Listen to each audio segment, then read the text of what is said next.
Well, hey there, folks. Welcome to the Roundup. We are a Cowboy State Daily podcast, and our focus is on interesting people in the Cowboy State.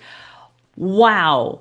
Interesting doesn't even begin to describe my guest today. And I'm so excited to introduce people who have not heard of this young woman to the really interesting life that she's living. First, I want to tell people about our podcast partner.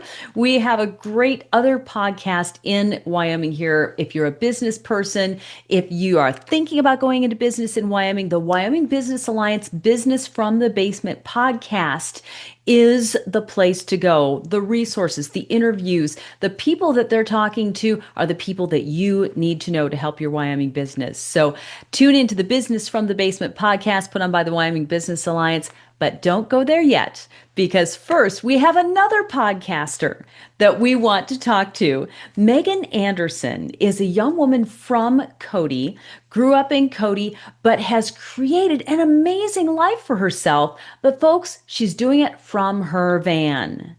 It is a crazy story that I am ridiculously jealous of. So I'm going to go ahead and introduce Megan Anderson. Hello, Megan. Hello. How are you? Where are you? Where in the world are you today? I am currently in Portland, Oregon, and loving every minute of it. Now, what has brought you to Portland? Just the pure joy of let's go to Portland? It's an interesting story. When you travel slow and you live full time in a van, sometimes I just let my intuition guide me. And Portland kept popping up in these weird syncrasies. And I was just like, all right, I'm going to Portland. And then thanks to my job and working remote, I know people all over the US. So it was kind of a dream of mine to begin hosting these little fireside chats, meetups. And yesterday I had my first little meetup group. So that also brought me here. Tell us about your fireside chats? Fireside chats literally by the fireside in front of your van? Well, this was at a restaurant that had a Okay. little fire outside. It was like 90 degrees yesterday, though, so everyone was laughing at my idea of Yeah. fireside chats. But it's really just to bring people together and bring community together. One thing that I was kind of missing in the first aspect of van life. So I'm on day 270 of van life, and I would say the first 150 days or so were very isolating and lonely, kind of getting used to it. And so now I've really shifted on by traveling slow, it allows me to be closer to my community and I have the ability to bring them together. And it's such a beautiful gift. Now, how do you reach out to people in the places that you're at? How do you know that there's a community waiting for you when you arrive? Well, social media is a huge thing that definitely helps with all of it. Also, the company that I work for, MBS Highway, I started a Facebook group a couple years ago for our subscribers, and they're all over the US, loan originators all over the US. And so I just post in that group, hey, who's in Washington? And then the next thing you know, you put out a few invites and you have a little meetup. And so tell us though, there's so much to explore here and so much to unpack. How did a girl from Cody, graduated Cody High School, how did a girl from Cody find herself in the financial world, living in a van with her dog and traveling all over the place, being a public speaker, being a podcaster? How did this all start? Because I know people are going to be as fascinated to hear this story as I am. Yes. So after, graduating from Cody High School, I went off to University of Wyoming, which I think a lot of individuals do. I ended up transferring to Boise State, where I graduated with a health science degree. And I thought I was going to go into pre-med, decided that really wasn't what I wanted to do. And in the meantime, during college, I got my certification to be a personal trainer. So I was doing that. And then I left the gym. I brought my book of clients with me. And at the time after graduating from Boise State, I had moved to Las Vegas. And so I was picking up extra work by working conventions. And I ended up working one of the largest real estate and loan originator events called Mastermind in Las Vegas. And I was kind of getting burnt out of the personal training stuff. And so that is when I started working for MBS Highway. And that kind of got me into speaking. My boss kind of pushed me into speaking a little bit. And from there, it just continued to grow and grow. And, it was such a small company in the beginning that they kind of just allowed me, if I had an idea, they'd let me run it. And that was really helpful in kind of expanding and growing into where I am today. And then COVID, kind of pushed everybody into working remote. And so I've been working remote the last 4 or 5 years, I would say. Wow. So you really could work from anywhere. Did you stay in Las Vegas for long, or did you get the spark of I think that I want to go someplace else. If I can work remote, where am I going to go? I wasn't in Las Vegas for a long time. I was there for 8 months. And then I took the job at MBS Highway, which was not a remote job at first. So I sold all of my things, sold my car, packed up all my stuff in a couple boxes, got on a plane, and I flew out to New Jersey, where the corporate office is. I lived above a hair salon for a while. And that was such an interesting time. And then after that, when we kind of went remote, that's when I moved to Colorado for a little bit. Then I moved to Florida, which is where I bought my first house. And I was just never there. I was Hmm. never there. I was always traveling.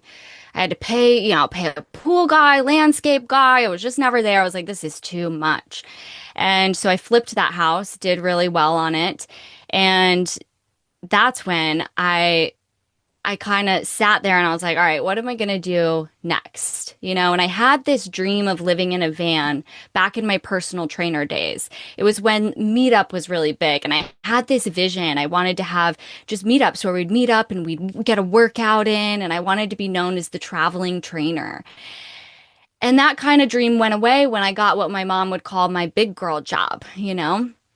And so at that point in time, when I didn't know what I was going to do next, didn't know where I wanted to live, I was like, I'm either going to die with this dream inside of me, or I'm going to live this dream out. And so I lived this dream out.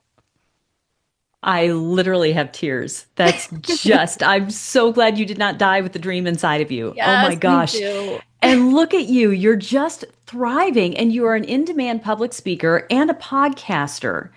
Tell us before we get to your van, because I know people want to know about the van and the dog, but tell me about the work that you're doing now. You're not just working for the mortgage company anymore, right? You're Right. doing more than that. Yes. So I've been a public speaker now for 5, 6 years. And it originally kind of started tying in the personal training aspect, doing a little bit of mindfulness exercises with individuals. And then it shifted into social media because everyone needs to get out there more. Everyone's terrified of video. How do we get over our insecurities? But then when ChatGPT launched to the public in 2022, everyone wanted to know about AI. How do we use it? What is it? And so that's when I really dove in deep with that. And so now I host monthly workshops, virtual from anywhere. And I teach people ultimately how to use AI to grow and leverage their business. More than business, though. I mean, you and I were talking before we got started. You teach people how to use AI for their lives. Yes. I mean, you can use AI for anything. I have one where I upload all my blood work, that I get on an annual basis from my doctors. That way you can ask questions, it saves it, you can compare it. You can say, hey, I have this and this and this in the fridge. These are my dietary restrictions. What should I make for dinner? It's my own personal trainer now. I have it follow certain protocols. It knows my injuries. I log my weight in there so it tells me what I should do next time. I mean, so many people are afraid of artificial intelligence. And with anything in the world, yes, there's good and there's evil. Okay? We can use it for good, we can use it for bad. But it's our responsibility to understand how to use it. And regardless, it's here and it's changing the world. And I think that it's so important for people to utilize this. I mean, there was a Harvard study done on people that use AI and people that don't use AI. And those that use AI, they get things done more quickly, oftentimes with better quality of work. And I mean, why wouldn't you want to use AI at the end of the day? Well, Terminator, but that's Yeah, that's what I keep coming back to.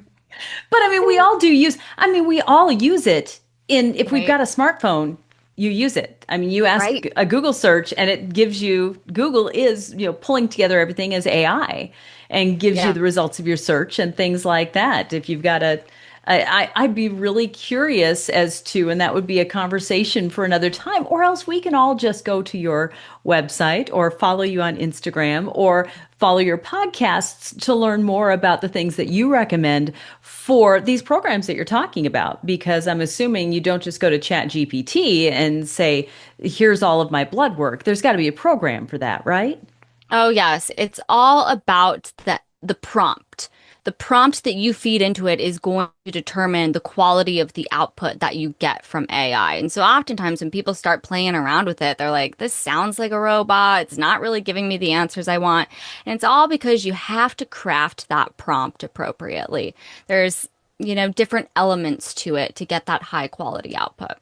Wow. Oh my gosh. Well, I know you're going to be on my podcast list now, so I need to be learning about this. I think, like you say, we all need to be learning about this, even in Wyoming. I mean, Wyoming, we pride ourselves, as you know, we pride ourselves on being, we're the cowboys. Yes. We can do it ourselves. But here's a cowboy state product saying we can move into the future and Yes. take this. Where are your speaking engagements? Where do you get booked out of? I mean, where can we follow you and things like that? How did you get these jobs? Yeah, so they're all over the US. Some of them I drive to, some of them I don't. Oftentimes, Las Vegas ends up being a lot of the speaking engagements, but they're kind of all over. Most of them are for mortgage collaboratives, mortgage companies, real estate offices, sales rallies. It just depends on what they're looking for a speaker for. And it's been, such a great little journey. My next speaking engagement is in Las Vegas, so that'll be a fun time. There you go. So now let's shift gears into how you live. Because obviously you are doing all of this. You are running this amazing enterprise out of four wheels and a door. And so tell us about how you moved into van life, how you made the decisions, what van to get. Did you have to retrofit it at all? Tell us about your van. So I had been looking at vans for about a year, and I ended up finding this one off this app. I forget what the app is called now, but it was this girl in Texas, and she had basically, it's a Ford Transit high top, so I can stand all the, which was important for me because I'm working in this thing full time. I want to be comfortable. And she had everything kind of gutted out and framed. And then she also had everything that you needed to renovate the van. And in my mind, I was like, well, that's good. So I know that I'm spending this amount. And yes, it's probably going to be, $5,000, $10,000 extra to get everything else done that I need to. But at least this way, it seemed less overwhelming. And so I got on a plane. I flew to Texas with a cashier's check and I bought this van. And then I drove it to Wyoming and I spent the last year renovating it out. I had a lot of help with it from the community, a lot of great handymen, very talented men in Wyoming. Very grateful for everyone there. And it took a year. I thought that it would take a month or two to renovate this thing. Joke's on me. Ended up taking a year, but But you got to it's hang out with the folks for a year, right? I got to hang out, and what a beautiful gift to be able to hang out with your family for a year once you kind of move out. It was so nice to be able to come back, build that relationship again with my family. And here's the funny thing too is, growing up in Wyoming, I didn't appreciate it in the beginning. It was a small town, and I always, in my mind, I was just like, I just want to get somewhere that has opportunities and, bigger things and da da da. And I always wanted to get out when I was a kid. But coming back was the best thing because I reconnected with this beautiful community that we have in Wyoming. And I just forgot how wonderful people are in this community. So open, so giving. Everyone, I feel like, wants the best for everybody. It's just this tight-knit group. And I've traveled all over the place. And time again, Wyoming's just, it's magical. It's God's country. It really is. It really is. You have no idea. I just literally had this conversation with my daughter on Sunday about exactly the same thing. She's gone away, she's come back, and she comes back to Cody, and she's like, I forgot. Yeah. And it's not just Cody, it's all the communities in Wyoming, but in this case, we're talking Cody, but it is that. And so you were able to renovate the van. You had Hmm. lots of help. And what are the features of the van? We can't see it, sadly, because your Yes. camera's connected to your spot Yes. there. I'll But explain a tell little us the bit. So I have features. Yeah, Well, I have a legit office chair, as you can see, I which is see that. necessary working full time. I have this nice big computer monitor. I have lights, microphone, so I'm all good. I did not put in a bathroom. I opted in to have a full just office space. And then I have a closet. I have a pull-out pantry. I have a countertop space with a sink. I have an outdoor shower that I can use in the back. And then I have a bed that I made it so it could convert into kind of a seating area. But Mhm. I'll be honest, I have not once converted it. So Okay. All right. Where does the dog sleep? the dog Where? sleeps in the bed with me. Okay. Very Yeah. good. Tell us about your dog. I have a F2 mini golden doodle, and his name is Snoop, and he is the best. I could not imagine doing van life without him. He's absolutely incredible. We just got done. I'm very proud of him. He just got done walking 51.8 miles on the Pacific Crest Trail across Oregon. Whoa. Yeah. Okay. And that, again, let's talk about van life here. You get a chance to do these things. And because you're an Mhm. entrepreneur, you've got the flexibility of your time, right? You can Yes. schedule things around Oh, so it's that you so can do nice. that.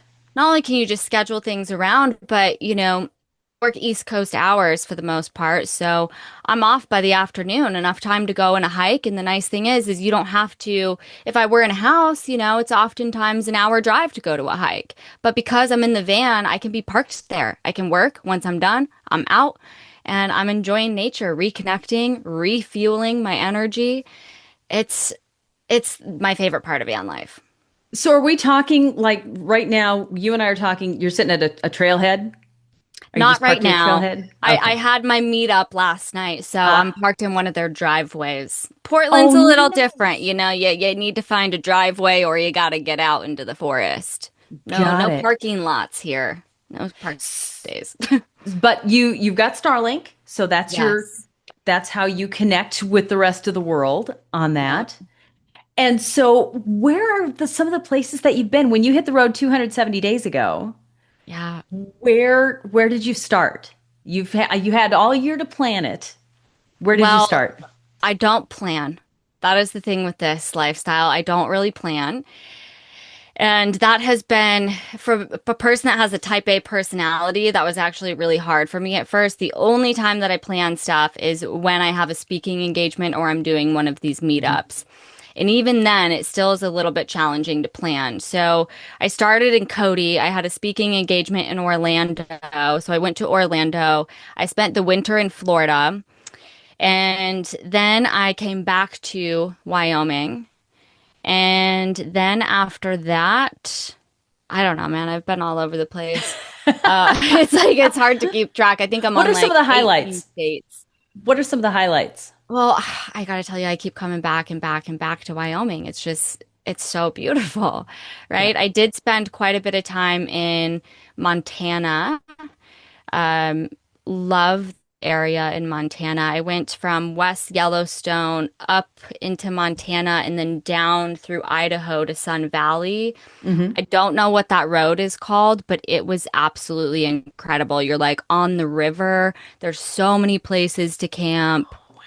Absolutely incredible. And then I spent some time in Sun Valley, went over to Boise, Idaho, which was fun because I hadn't been there since I graduated from Sure. college. And then where did I go after that? Then I went back to Wyoming for a week, and now I'm in Oregon. And then I'm thinking what I'm going to do is take the Oregon coast, Washington coast, and go into Canada because it's getting a little too warm. I messed Mm. up and I didn't put an AC unit in the van. Of course, I can Ah. turn on the vehicle and blast the AC, but it's just more comfortable to be in places that are comfortable. So that's part of the reason I left Wyoming for a little bit is it was just getting a little too hot for a little bit. So Montana is the place to go. It gets a little too hot in Wyoming. Just anywhere north. I'm hoping Canada is like cooler. So, yes, tell us what's next for you, this amazing, incredible life that you've built. What's next for you as far as your adventures and where is work going to take you? Yes, well, I'm fully diving into all of the AI stuff. So it's constantly changing and evolving. So I'll be curious to see where that ends up going, to be completely honest. But aside from that, I am currently in the works. I've been writing for a very long time, and I plan on coming out with a book. I am flying to Barcelona, Spain in November. I got an Airbnb in the mountains for 2.5 weeks, where my only goal is to get the draft of this book out. And the book is going to be called Limitless. And it's all about this journey of being in the van. So when I started the van, one thing that really became aware to me was that I spent most of my 20s letting fear control my life and my decision making. And I'm not doing that anymore. This lifestyle has taught me that I don't need to do that, that I can create a life that aligns with me and who I am and what I want and what I value. And so I've created basically a list of my limitations. And this whole book is about exploring what life would be without the self-created limits that you put on yourself. That's absolutely right. And it takes most of us our entire lives Yeah. to get that light bulb moment that you've had and that you are absolutely living. Now, one of the things that you mentioned at first was that your first, few months, you were very lonely. Hmm. And so tell us how you overcame that because I can imagine going to places it's like okay, yes, I might know a couple of people here, but this is a different place for me. How did you overcome that? Well, I think some people helped me overcome it. Uh, sometimes when you're depressed and you're lonely, it's really easy to just stay in that cycle and not get out of it.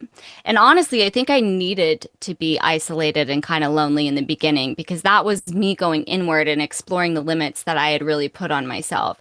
But through doing that, I realized how important community is and that it's my responsibility to grow and create and align with the community that I want to be a part of. That's up to me. And I think oftentimes in I call it my past life prior to the van, my community was just work or it was my significant other's friend group at the time. And I didn't really expand past that. I didn't push myself past that. But by doing van life initially, I kept having to push myself in little ways that my confidence began to grow a lot more. I started to believe in myself a lot more. And so, initially, when I had this idea of putting on kind of these fireside meetups, I was scared. I was like, what if no one shows up? Oh my gosh. But if you put yourself out there, you align with the right community and then you meet people that really help. So, like when I first got to Portland, there was another kind of van life nomadic individual that we got connected with. So many people were like, do you know so and so? Do you know so and so? So we were like, okay, we finally have to meet. She introduced me to her group of friends. And, then it just kind of expanded and just keeps expanding like that. Once you align yourself with the right people and you open yourself up to giving and receiving, I mean, it just grows. I'm very surprised at how it has just kind of been effortless when it felt like it was so much effort in the beginning. That is absolutely because it became organic and Yes. just yeah grows like leaves on a tree. Yep. That is fabulous. What are some of the tricks if somebody wants to do what you're doing and take this step into van life. I mentioned to you, my daughter would love to do what you're doing and is really, truly planting seeds to do what you're doing. Find remote work and then live out of a van with her two cats. So so tell me, if somebody has the idea that they want to follow in your footsteps or use your life as a model, what are the steps that they need to take? Well, here's one thing that I would do initially is there's all these different van meetups, and you can use ChatGPT to help you find these van meetups. But that is a great place to go if you're thinking about it because you can build and create anything, but it's hard to know exactly what you need or what you like before you live this lifestyle or kind of, explore it. And so that way you can explore hundreds of rigs all at the same time. You can chat with people, you can ask them, you can learn from them. I wish I would have done that in the beginning because I think it would have changed how I built some of the things in my layout. So I would first attend a van meetup, and that's also going to get you introduced to kind of the nomadic community, which is going to be really helpful because then you're not going to go out there completely alone, right? And then, then it's about just searching and finding the vehicle that you like and making sure that it all aligns with what your needs are. So for me, it was I need an office space, I need reliable internet, I need a lot of power and consistency when it comes to that. And so I made sure that the van checked all of those boxes when we were doing the build. And then it's, as far as finding remote work, I just got lucky because my life just kind of evolved to that. But I think in this day and age, it's not too challenging, I think, to find remote work. Um, so I think just explore that. Some people travel to towns, pick up a small short time gig, travel to the next place. There's so many different ways to do this lifestyle, and you don't have to do it full time either. There's quite a few people that we call weekend warriors, or they go out for a month at a time or a month or two at a time, and they still have their home base and their stationary. So there's all different ways to kind of do this, but just start exploring, start talking to people. There's also Facebook groups out there for nomadic lifestyle, van life living. And again, that's just a great way to build that community and talk to people and get into it. And obviously, feel free to reach out to me or follow me if you have any questions. I'm beyond happy to help. That's absolutely fabulous. So, Megan, coming back to the idea of Wyoming, though, this is something, would you recommend this for other young people coming out of Wyoming? Go find and explore, but come back home. 100%. Listen, Wyoming is such a great place to be, but you learn so much traveling as well. And just like myself, you grow so much more to appreciate Wyoming and the gift that it is when you expand and you explore a little bit more. It's just so funny to me that of all the places, I always come back to Wyoming. I think it's great. We all seem to somehow find our way back to Wyoming, don't we? Yes. It's a great thing. Megan, this has been just an absolutely fantastic conversation. Thank you so much. I want to make sure that there was nothing that we missed in our conversation that you wanted to bring up about your life, about your the unique work that you do, telling us not to be scared of AI. Where can we follow you? Where can we follow you to find out more about what you're doing? Yeah, so you can go to my website, themegananderson.com. You can follow me on Instagram at IamMeganAnderson.com. If you want like a daily van life post to follow this journey, you can follow me on Facebook. And soon I will be launching a YouTube channel by the name Limitless. And that's where I'll be sharing a lot more of that kind of content. And that's how you can follow me. But I think the final message that I really want to kind of leave the audience with is if this is a dream that has been inside of you for a long time, ask yourself the question, do you want to die with this dream inside of you or do you want to live it out? And if you want to live it out, you can do it. You can find a way and you can absolutely achieve this. Okay, you got me. All right. Megan, this has just been a fantastic, fantastic time. Thank you for sharing your story with us. Thank you for living this dream first and giving other people the courage to do it. Because I think that what you're doing took bravery, but you were obviously inspired and the path was made straight for you. So we're grateful to have you as someone to look up to for that. And you're so young, you've got so much left to do. So we're going to be watching you. Thanks for having me.